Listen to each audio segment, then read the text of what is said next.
There will always be a silver lining around a grey cloud, but you'll never ever see it at the time.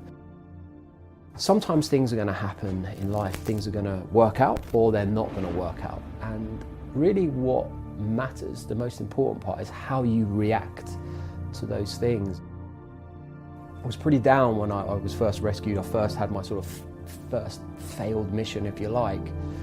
But then actually I figured out, and I learned quite quickly, that it was quite important in terms of like how you react off the back of that. You don't always get what you want, but it is possible to turn things around. And off the back of being rescued in the Indian Ocean, I ended up working on a project out in the Amazon jungle. It was an incredible opportunity that came my way. And I think now looking back, it was probably a good thing that it happened. It gave me a different perspective on things, and it was a real learning curve. There is always, always, always something good that comes off the back of something not going your way. And it's never a failure. It's a case of, okay, that didn't quite go to plan, but what did I learn? And when you go back and you kind of apply that, it'll always work out okay. And so I never really look at these things as failures, actually, to be honest. It was learning curves, really. You only find out what you're really made of when something doesn't go to plan. And you're pretty down and you're fed up and you've got all these people watching you and the pressure's on you to deliver, and something totally unexpected happens. You don't achieve what you want to achieve, you're all down and fed up. And that is when you find out what you're really made of. Have you got the ability to kind of like dust yourself off, pick yourself up?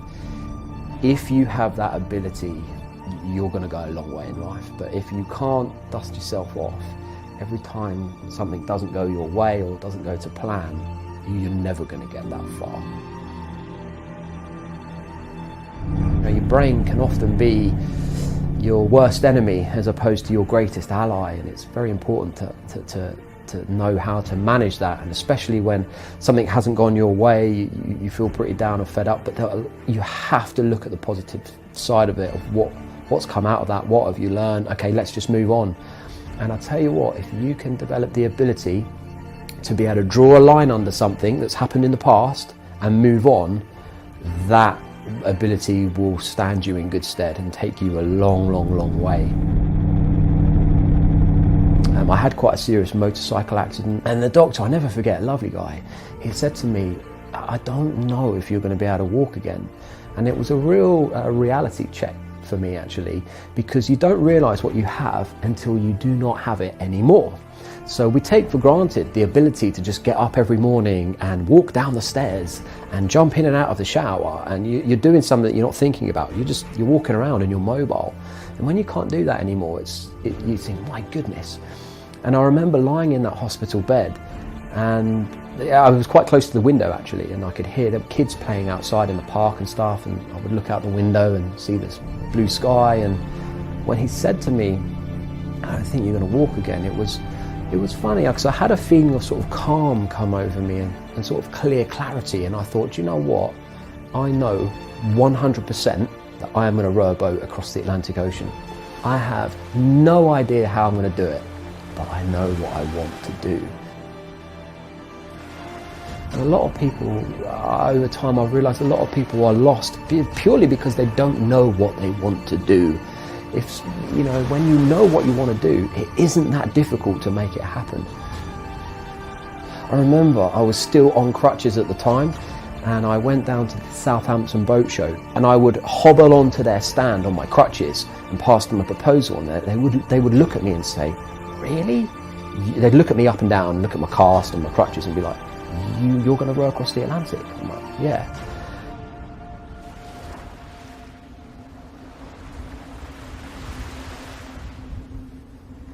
I remember I was looking out across the harbour wall, like on day one when I arrived, and the waves were smashing up against the wall, and I thought, my goodness, what am I doing here? And you're like, why don't I go back? I can try again. We can go back, I can look at the boat, I can fix this, I can do that, and then try again. And that is the most dangerous part in terms of, you know, mentally in your head.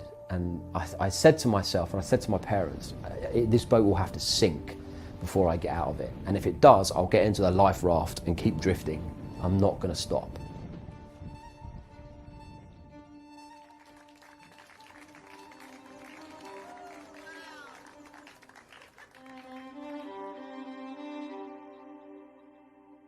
anything that you think is difficult is not as difficult as you might think. It's just your brain playing tricks on you.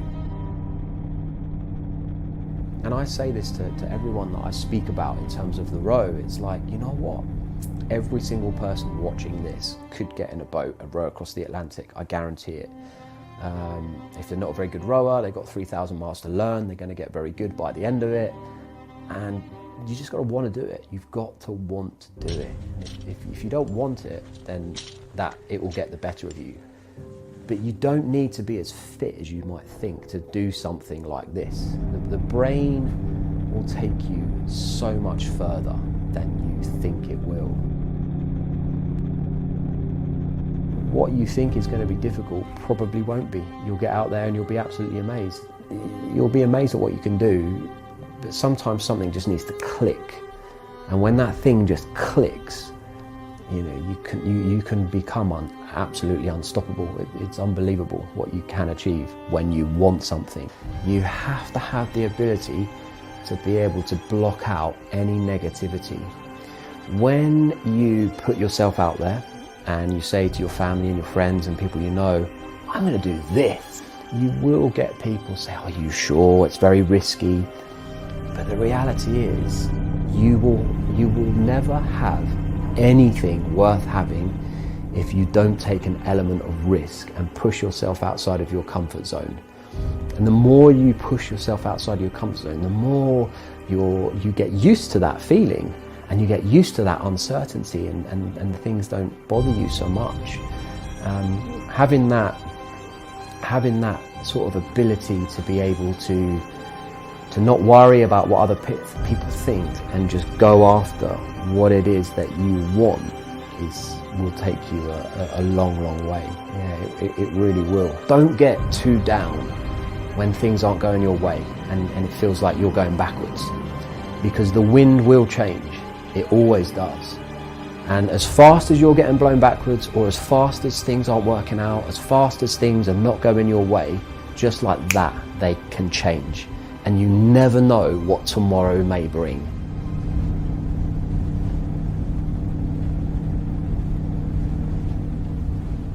Everyone has a goal inside them. Everyone has their own Atlantic row, everyone has their own Everest, everyone has their own thing. Don't let that beat you up at the moment. It may not be obvious to you, but you will find out what things you love and what your goal could be by just simply doing the things that you like. When you're lying on your own in a bed at night and you put your head down on that pillow and there's no one else around influencing you, telling you what you should be doing and what they think is the right thing to do, it will come to you. But you have to start somewhere, no matter where you start. Your actions are a measure of who you are. Everyone can talk a good game, everyone can say, I'm going to do that. Okay, go and do it. Learning to be happy where you are now is so, so important. There is no shadow of a doubt, if they were not there whacking me around the face saying you can't sleep, you can't stop, you cannot stop, move, I would not be here today. And I never underestimate that concept of just keep moving. You see, when people encounter problems in life, not just out on Everest, everyone has problems, and human beings are designed and programmed to just stop when something doesn't go your way or you have a problem. But actually, that's the worst thing you can ever do. If you keep moving, you will always find a way to work